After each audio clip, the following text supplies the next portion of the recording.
Le 208, Monsieur Coubertin-Fon a la parole. Monsieur le président, mesdames les ministres, monsieur le rapporteur, notre souhait en vous présentant cet amendement est de rapprocher les compétences des réservistes avec celles des militaires professionnels. Il s'agit, monsieur le rapporteur et madame la ministre, de faire converger leur formation initiale en développant les spécialisations des réservistes lors de leur formation et d'inclure davantage ces compétences de spécialisation durant leur déploiement opérationnel. Car aujourd'hui, malgré l'existence de quelques rares unités spécialisées de réserve au sein des armées ou de quelques réservistes individuellement spécialisés, tels que peuvent l'être les médecins, les linguistes ou encore les juristes, la majorité des unités sont collectivement entraînées au seul format Pro-Terre en vue de réaliser les missions communes de l'armée de terre. Par ailleurs, cela va permettre d'accroître les capacités d'emploi des réservistes en OPENT comme en OPEX en les dotant effectivement de compétences théoriquement propres à leurs unités. En plus, l'acquisition de compétences nouvelles pour le réserviste pourra favoriser la fidélisation. D'ailleurs, ces modèles de réserve, pas étrangers à nos alliés, je rappelle que les États-Unis ont usé en Irak jusqu'à 40% des réservistes lors des opérations de stabilisation, apportant ainsi leurs compétences propres aux armées. Merci. Monsieur le président rapporteur. Oui, monsieur le président. Monsieur le député Jean-Pierre Coubertin-Fon, on a eu ce débat en commission et je vous avais demandé de retirer votre amendement. Vous avez voulu le représenter devant l'hémicycle. Je vous dirai exactement la même chose. Il y a deux choses qui m'ennuient dans votre amendement.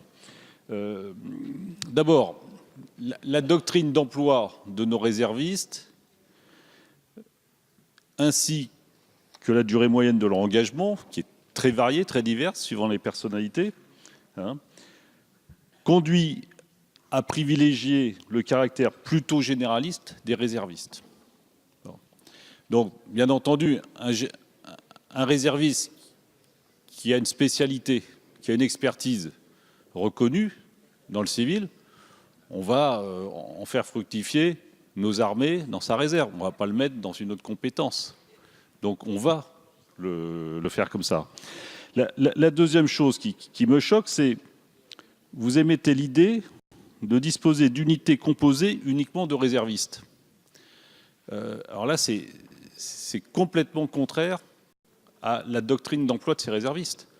Je rappelle par exemple que dans l'opération Sentinelle, quand vous croisez des hommes et des femmes qui sont en opération Sentinelle, qui sont habillés d'une manière identique, vous ne pouvez pas reconnaître le militaire d'active du réserviste.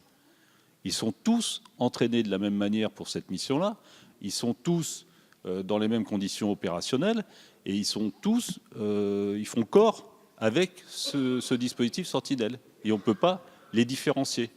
Donc, et ça a été le cas, on l'a bien vu sur deux opérations, aussi bien à Marseille qu'à Laudun-l'Ardoise, où il y a eu des réservistes qui étaient dans ces unités de Sentinelle.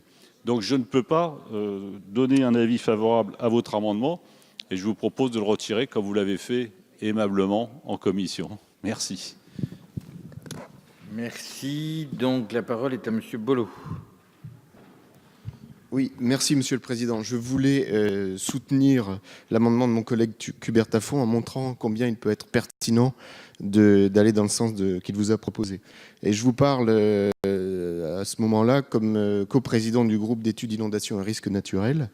Et j'associe à mon propos mon collègue Philippe-Michel Kleisbauer comme président du groupe d'études pour la gestion de crise. Je viens de visiter l'école du génie d'Angers. Et comme vous le savez, sur le territoire national, cette arme du génie est compétente dans la gestion des crises associées à certains risques naturels, notamment en termes de rétablissement des mobilités, franchissement, tronçonnage, etc. En outre, elle forme actuellement une unité d'intervention de réserve. Vous savez, mes chers collègues, combien ces compétences sont essentielles à la résilience de nos territoires lors des inondations et des tempêtes. Et ces compétences seraient amplifiées si nos réservistes pouvaient y prendre part. Ces réservistes ne sont pas que des sentinelles armées. Alors, certains peuvent croire que cette formation pourrait augmenter certains coûts. et que cette montée en compétences coûterait cher. Ce n'est pas le cas pour deux raisons. La première, ces formations se feraient dans des unités disposant déjà de formateurs et des équipements. Et deuxièmement, il faut raisonner en coût global, considérant que l'intervention des réservistes formés contribuerait à la réduction des coûts pour les territoires paralysés par les risques naturels. Merci.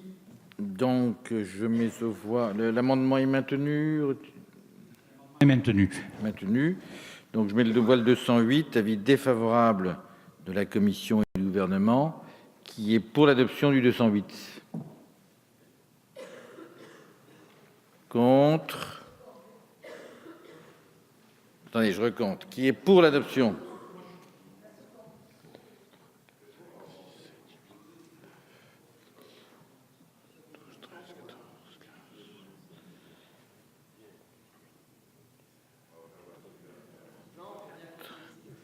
Qui est contre?